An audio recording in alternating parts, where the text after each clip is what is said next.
ETF index mutual funds నేర్చుకుని stock మార్కెట్లో రాణించాలనుకుంటున్నారా? వెంటనే ఈ నెంబర్కి కాల్ చేయండి.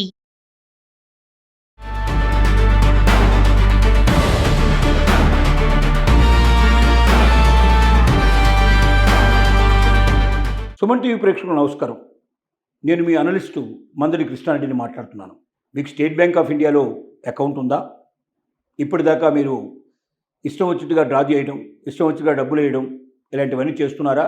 అయితే 1-10 సార్లు ఆలోచించాల్సిన పరిస్థితి ఏర్పడింది. స్టేట్ బ్యాంక్ ఆఫ్ ఇండియా ఇప్పుడు తన యొక్క పద్ధతులను మార్చుకుంది. ఎవరైనా తన అకౌంట్లో ఉండేటువంటి డబ్బుల్ని 4 సార్లు మాత్రమే తీయడానికి అవకాశం కల్పిస్తోంది. 4 సార్ల కన్నా ఎక్కువగా తీస్తే మీకు జీఎస్టీతో పాటుగా 15 రూపాయలు, ఒకసారి డబ్బు తీసినప్పుడల్లా 15 రూపాయలు బ్యాంకుకు మీరు చెల్లించాల్సిన పరిస్థితి ఏర్పడుతుంది.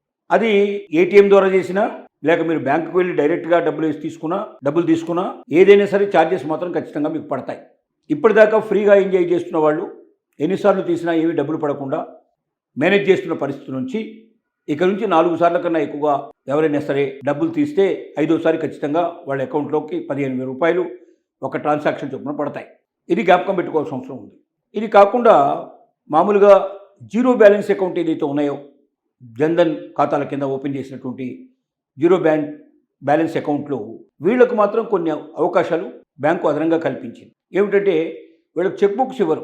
వీళ్ళు బ్యాంకుకి వెళ్ళాల్సిందే. వీళ్ళకు పాస్బుక్ ఇస్తారు.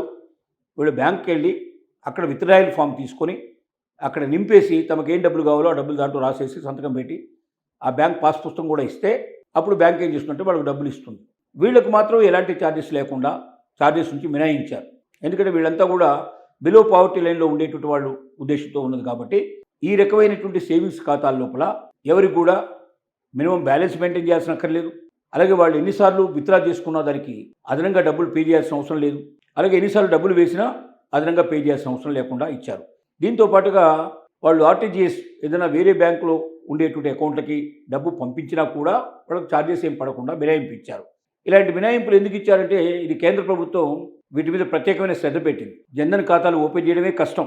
పేదవాళ్ళు, నిరుపేదలు, వాళ్ళకి ఏదైనా కేంద్ర ప్రభుత్వం నుంచి అందేటువంటి సహాయం కోసం, రాష్ట్ర ప్రభుత్వాల నుంచి అందేటువంటి సహాయం కోసం ఈ జన్ధన్ ఖాతాలు ఓపెన్ చేశారు. ఇలా ఓపెన్ చేసిన ఖాతాల లోపల వాళ్ళకి మరి విత్డ్రా చేసినప్పుడు డబ్బులు వాళ్ళ మీద పడతాయనే పరిస్థితి ఏర్పడితే వాళ్ళ ఖాతాలే క్లోజ్ చేసుకునే ప్రమాదం ఉంది. అందువల్ల పేదవాళ్ళకు సంబంధించినటువంటి ఖాతాలు, ముఖ్యంగా జీరో బ్యాలెన్స్ అకౌంట్స్ ఏవైతే ఉన్నాయో వీటి కోసం ప్రత్యేకంగా స్టేట్ బ్యాంక్ ఆఫ్ ఇండియా ఈ రకమైన సౌలభ్యాన్ని, అవకాశాన్ని కల్పించింది. అది ఓన్లీ జన్ధన్ యోజన ఖాతాలకు మాత్రమే వర్తిస్తుంది. అంటే జీరో బ్యాలెన్స్ అకౌంట్స్కు మాత్రమే ఇది వర్తిస్తుంది తప్ప మిగతా ఏదైతే మనం జీరో బ్యాలెన్స్ అకౌంట్ కాకుండా ఉండే అన్ని రకాల సేవింగ్స్ ఖాతాలకి ఖచ్చితంగా 4 పర్యాయాలు మాత్రమే.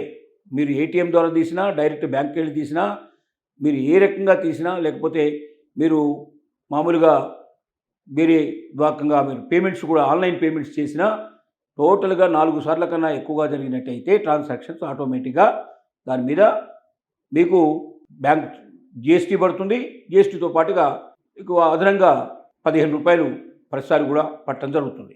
దీన్ని దృష్టిలో పెట్టుకుని స్టేట్ బ్యాంక్ ఆఫ్ ఇండియా ఖాతాదారులు ఎవరైతే ఉన్నారో వాళ్ళు గతంలో లాగా ఇష్టం వచ్చిన సార్లు 50 రూపాయలు, 100 రూపాయలు అట్లా చిన్న చిన్న అమౌంట్స్ తీసుకొని మీరు 4 సార్లు తీసేసారనుకోండి, 5వసారి నుంచి మీకు డబ్బులు పడతాయి. మీరు 50 రూపాయలు తీసినా 15 రూపాయలు పడతాయి, 100 రూపాయలు తీసినా 15 రూపాయలు పడే అవకాశం ఉంది. అంటే ఈ రకంగా ఏమవుతుందంటే మీకు ఛార్జెస్ విపరీతంగా మోగిపోయే పరిస్థితి ఏర్పడుతుంది. కాబట్టి స్టేట్ బ్యాంక్ ఆఫ్ ఇండియాలో మీకు ఖాతా ఉంటే ఇప్పటిదాకా మీ ఇష్టం వచ్చినట్టుగా చిన్న చిన్న అమౌంట్స్ కూడా తీసుకోవడం మొదలుపెట్టి ఎక్కువసార్లు తీసుకోవడం ప్రారంభించుంటే 4 సార్లు దాటంగానే ఆటోమేటిక్గా 15 రూపాయలు ట్రాన్సాక్షన్ చొప్పున పడతాయి. అలా మీరు 15 సార్లు 20 సార్లు చేశారనుకోండి, నెల మొత్తం మీద దాదాపుగా 200 నుంచి 300 రూపాయలు మీ అకౌంట్లోకి మాయమైపోయే అవకాశం ఉంది. దాంతోపాటు జీఎస్టీ కూడా పడుతుంది కాబట్టి జీఎస్టీ కూడా బాగా వాయించి పడే పరిస్థితి ఏర్పడుతుంది. 2 కలిపితే మీరు 500 నుంచి 1000 రూపాయలు మీ అకౌంట్ నుంచి మాయమయ్యే అవకాశాలు ఉన్నాయి. దీన్ని దృష్టిలో పెట్టుకొని ప్రతి ఒక్కరు కూడా స్టేట్ బ్యాంక్ ఆఫ్ ఇండియాలో అకౌంట్లు ఓపెన్ చేసేవాళ్ళు మిగతా బ్యాంకు వాళ్ళని కూడా ఒకసారి కాంటాక్ట్ చేసుకోండి, మీరు తెలుసుకోండి. మిగతా బ్యాంకుల్లో కూడా బాగా పెరిగాయి. అలాగే ఇంతకుముందు ఉన్నటువంటి ఫ్రీ సౌకర్యాలు చాలా వరకు తగ్గించారు. ప్రతి బ్యాంకుకు సంబంధించినటువంటి అకౌంట్ ఉన్న వాళ్ళందరూ కూడా మీ బ్యాంకులకు వెళ్ళి ఒకసారి అసలు పరిస్థితి ఏమిటి, ఇది నిజమేనా, ఏమైనా మార్పులు చేర్పులు రాబోతున్నాయా, స్టేట్ బ్యాంక్ ఆఫ్ ఇండియాలోగా మీ బ్యాంకుల్లో కూడా ఏమైనా మార్పులు వస్తాయనేది మీరు తెలుసుకోండి.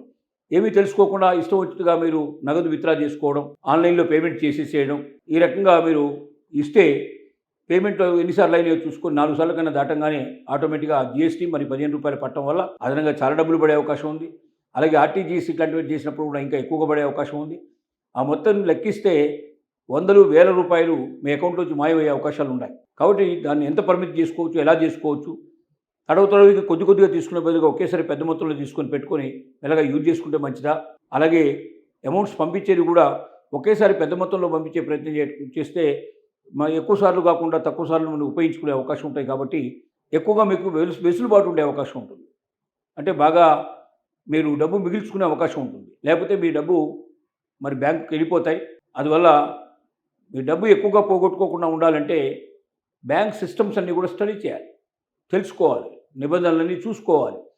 ఆ నిబంధనల లోపల ఏమాత్రం తేడా ఉన్నా కూడా ఏమేమి మార్పులు వచ్చాయో మీరు స్పష్టంగా అర్థం చేసుకుంటే మీకు తెలియకపోతే ఒకసారి వాళ్ళని ఎక్స్ప్లెయిన్ చేయమని అడిగి మొత్తం తెలుసుకొని వివరంగా తెలుసుకొని దాని ప్రకారంగా ఎక్కువ డబ్బులు పోకుండా ఎక్కువ జీఎస్టీ మీ మీద పడకుండా తక్కువ సందర్భాల్లో పూర్తి చేసుకొని మీరు ఎక్కువ డబ్బుని డ్రా చేసుకోవడం వల్ల కొంతవరకు వెసులుబాటు మీకు దొరికే అవకాశాలు ఉంది. దీన్ని మీరు బాగా స్టడీ చేసి ముందుకెళ్ళాలి. ప్రతి ఒక్క బ్యాంక్ కస్టమరు 1కి 10 సార్లు చెక్ చేసుకొని భవిష్యత్తు లోపల వాళ్ళ డబ్బులు అనవసరంగా పోకుండా వాళ్ళు జాగ్రత్త పడితే ఆ డబ్బులు కష్టపడి సంపాదించుకున్న డబ్బులు అవి బ్యాంకుకి అనవసరంగా ఇచ్చినట్టు అవుతుంది. మీరు ఉపయోగించుకునే పరిస్థితి ఉండదు. కాబట్టి ప్రతి ఒక్కరూ తెలివిగా వ్యవహరించమని మేము కోరుతున్నాం.